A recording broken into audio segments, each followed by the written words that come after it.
శ్రీ గణేశాయ నమః. శ్రీ సరస్వత్యై నమః. శ్రీ గురుభ్యో నమః.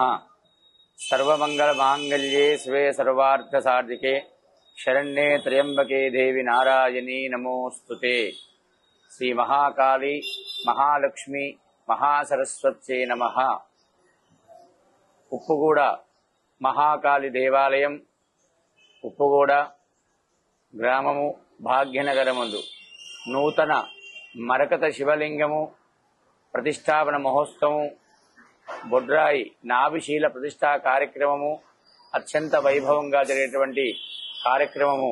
శ్రీ శ్రీ శ్రీ సర్వమంగళ దేవత మరకత మహామంగళేశ్వర శివ పంచాయతన పరివార సమేత మరియు బొడ్రాయి ప్రతిష్ట మహోత్సవం ఆహ్వానం 23వ తారీఖు అక్టోబర్ 2020 సంవత్సరం గురువారం మొదలుకొని 28వ తారీఖు అక్టోబర్ 25 మంగళవారం జరుగు అత్యంత విశేషంగా జరిగేటటువంటి వైభవేతటువంటి ప్రతిష్టా కార్యక్రమాలకి ఉప్పుగూడ పరిసర ప్రాంతాల్లో ఉన్నటువంటి భక్తులకు ఇదే ఆహ్వానము, ఇదే స్వాగతం, సుస్వాగతం.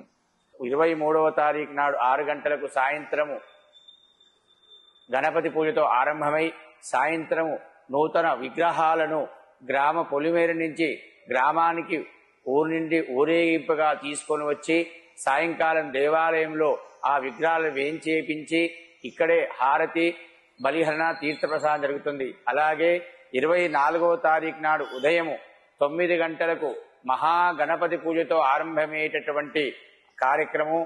మహాగణపతి పూజ, పుణ్యావాచనము, ఋత్వీకరణము, దీక్షాధారణ, పంచగవ్య ప్రాశన, యాగశాల ప్రవేశము, అఖండ దీపస్థాపన, అంకురారోపణ, కలశస్థాపన, నవగ్రహ, వాస్తు, యోగిని, క్షేత్రపాలక, సరతోభద్రమండల, అష్టతోలింగ మండల ఆరాధనతో పాటు ప్రధాన కలశస్థాపన, అగ్ని ప్రతిష్ట, నవ విధమైనటువంటి హారతి, తీర్థ ప్రసాదము జరుగుతుంది. అలాగే సాయంకాలం యాగశాలలో స్థాపిత దేవత హవనములు, మూలమంత్ర జపములు, తెచ్చినటువంటి నూతన విగ్రహాలకు ప్రతిమా శోధన, యంత్ర విగ్రహములకు శత ఔషధేయుక్త జలాదివాసము, బలిహరణ, తీర్థ ప్రసాదంతో 24వ తారీఖు కార్యక్రమం ముగుస్తుంది. అలాగే 25వ తారీఖు నాడు ఉదయము 8 గంటలకు స్థాపిత దేవత అర్చన, అధివాసాంగ హవనములు, నీలకంఠస్త్ర మంత్ర పారాయణము, దానితో పాటు అందరూ తీసుకొని వచ్చేటటువంటి ధాన్యాలతో స్వామివారికి సప్త ధాన్యాదివాస అనే కార్యక్రమము, నవవిధ హారతి, తీర్థ ప్రసాద కార్యక్రమం కూడా ఉంటుంది. అలాగే సాయంకాలం స్థాపిత దేవత అర్చన, అధివాసంగ హవనములు, మూలమంత్ర తర్పణము, షడంనాయ మహాపూజ, యంత్ర విగ్రహములకు ఫల పుష్ప శయాదివాసము, హారతి, తీర్థ ప్రసాదము. అలాగే 26వ తారీఖు నాడు ఉదయం 7 గంటలకు స్థాపిత దేవత అర్చములు, అధివాసాంగ హోమములు, యంత్ర విగ్రహములకు మహాన్యాస పారాయణ పూర్వక మహాజలాభిషేకము, గర్తన్యాసము, రత్నన్యాసము, బీజన్యాసము, ధాతున్యాసము జరుగుతుంది. అలాగే ఉదయము 11 గంటల 27 నిమిషములకు మూలా నక్షత్ర ధనుర్లగ్నమందున యంత్ర విగ్రహ ప్రతిష్టాపన కార్యక్రమము, అలాగే ప్రాణప్రతిష్ఠ, కలన్యాస హోమాలు, దిగ్బలి, రుద్ర హవనము, ప్రాకార బలి, మహాపూర్ణావతి, నవవిధ హారతి, తీర్థ ప్రసాద వితరణ. సాయంత్రము గ్రామంలో ఉన్నటువంటి ఆడపిల్లలచే, ముత్తైదులచే బొడురాయికి అభిషేకం జరుగుతుంది.